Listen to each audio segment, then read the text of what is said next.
Greetings and salutations. This is Ben for AussieGeek.com.au, and I'm going to show you Seeds of Scred. It's available on itch.io by Darkest Kale, aka Noble Kale. This is his second game in the Scred series. The other one is Quarries of Scred. So Seeds of Scred is similar in many ways. You've got a couple of different game modes. It's the normal one, Seed 0 for speedrunning. So it's the same seed every time, so you can practice and get a good run going. And you've got the daily challenge. So I'm going to show you the normal mode, and we're going to start off. So you've got 3 different vessels: standard, obviously standard; heavy has more cargo space but less speed; and then the harpoon is the fastest vessel and comes with a bonus scanner which zooms out the screen. So I'm going to go heavy. I usually like to use the heavy. So we'll start off. So if you had the scanner, it would be zoomed out a lot more. But first thing to notice is you've got air to maintain. On the left there you can see the air going down. But see, we just keep on dropping down. That's the main aim of the game, to keep dropping. You press, you can switch between tactical and swift. So tactical means you can move freely like that. And then swift, you can just drop down. You've also got cargo space. So because I chose the heavy, I've got a lot more space I can fill. So these little blue circles in Thronium are your main collecting source for cash. Oh, I'm full already. Yeah, so you collect this to earn enough cash to buy your ticket out of here. So 1,500 credits for the teleporter ticket, and that's the standard way of winning. You cash in here, so that's a pretty good exchange rate for the Ninthronium 2. So bang, 7,000, that's a really good start. I could actually probably try and show you the complete finish, which is buying the research vessel as well. So you need 25,000 credits all up. You can also buy upgrades, like you can buy extra air canisters in case you go too deep and start to run out of oxygen, so you've got some backup there. You can buy batteries and mines. The battery is for the laser, so you can shoot frickin' lasers, and you've got a mine layer, so you can place some mines and blow shit up. Probably noticed the blobfish there. You can pick them up if you unlock the bio acquirer, but the blobfish are only worth 10 credits, so they're a bit of a waste. These blue obstacles, they push you in whatever direction. These ones here, they will launch you in a random direction, so you want to avoid those ones. And so you go here, push you to the right. That is oxygen there, so you can pick that and get a brief bit of respite. And this is the famous Krabbins. Krabbins is a cool dude, but if you crash into him, he will kill you. So you need to get the bioacquirer to pick up Krabbins. So if I show you this, just the arrow there, bang, stops you, but you can keep going after that.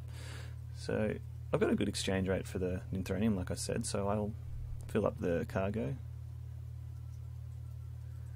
We keep dropping down.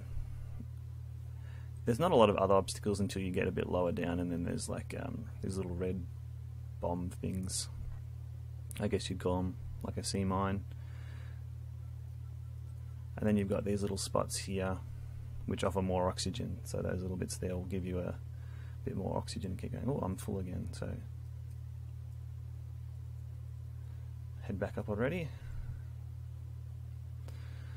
So it's a fun game because it's procedurally generated, so you can keep getting different experience each time. This is a pretty good layout, pretty simple to get through. Other times you'll have a lot more obstacles, but you know, like, it's all part of the randomness, the fun. When you have a challenge each time, or you know, you get a nice easy run and you can go, look, I got a good score. The bragging rights, cash in 1,400. See, I've almost got enough to win already. So we'll definitely try and show you the proper ending, which I haven't got yet, so that'll be fun. I'll probably screw it up. That does happen. If you're not paying attention, you can very easily crash into the wall. So obviously, I should explain that hit the walls, game over. Hit Krabbins, game over. Run out of oxygen, game over. So yeah, it's not as easy as it looks. Being able to switch between tactical and swift, though, that does help a lot. So if if I want to stop, bang, collect that. That's easy enough.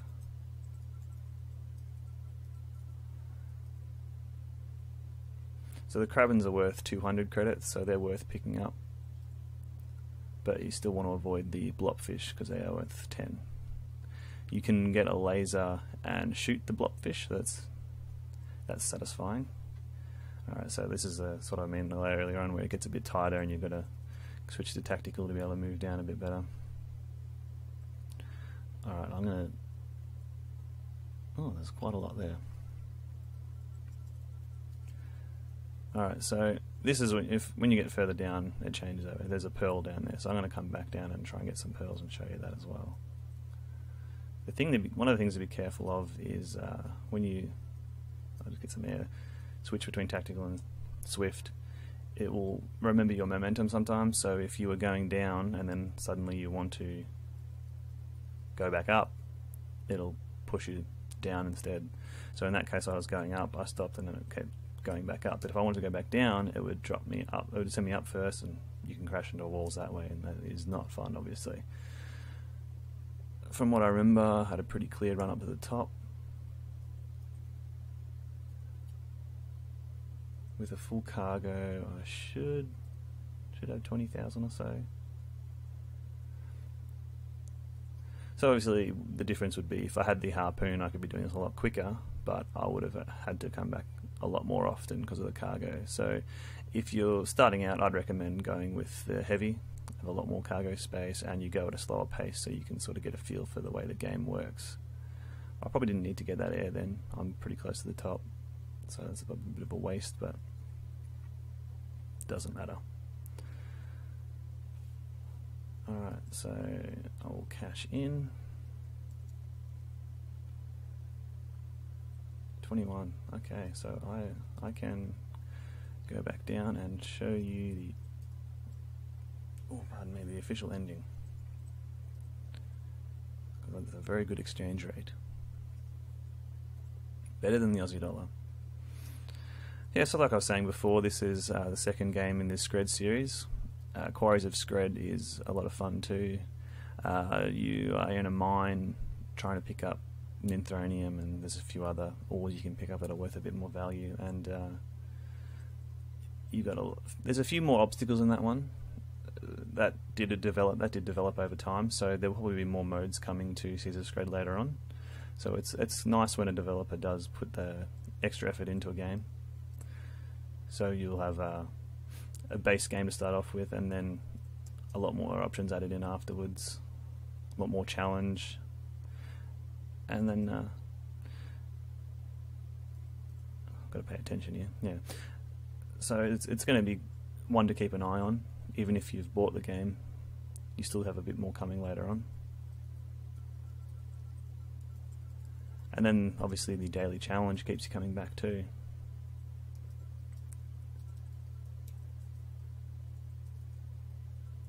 Once you do the daily challenge, it gives you the option to tweet your score, and you can follow everyone else.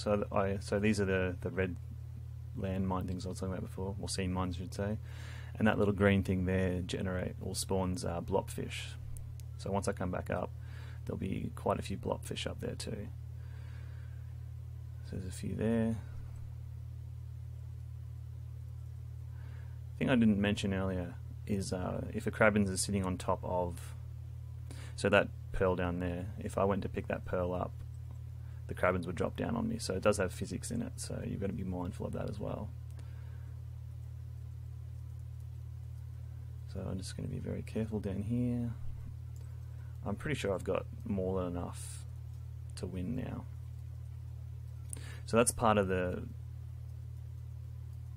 appeal of these games, is that you can win, but you can also push for that little bit more and risk it.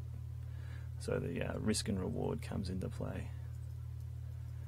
So I'm thinking like, oh yeah, I've got enough to go up and win, but I've got a few more cargo spaces, so I'll just get a few little more things and head back up. But now that I've done that, I'll probably risk crashing into a wall. So on the way up, I'll probably die, and it'll make it for a very dull Let's Play, but that's alright.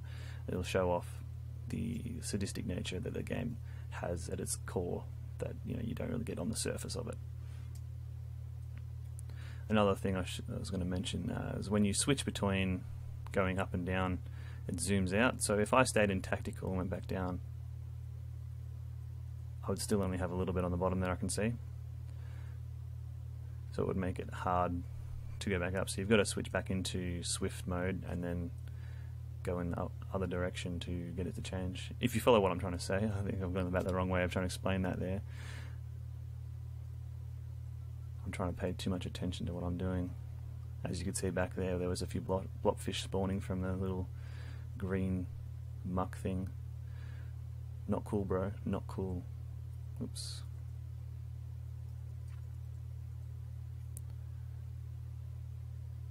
Bit more oxygen.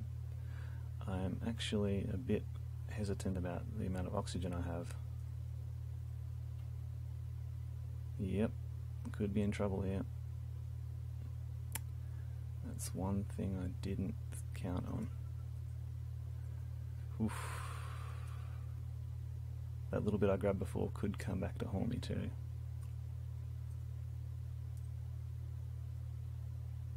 Nervous times.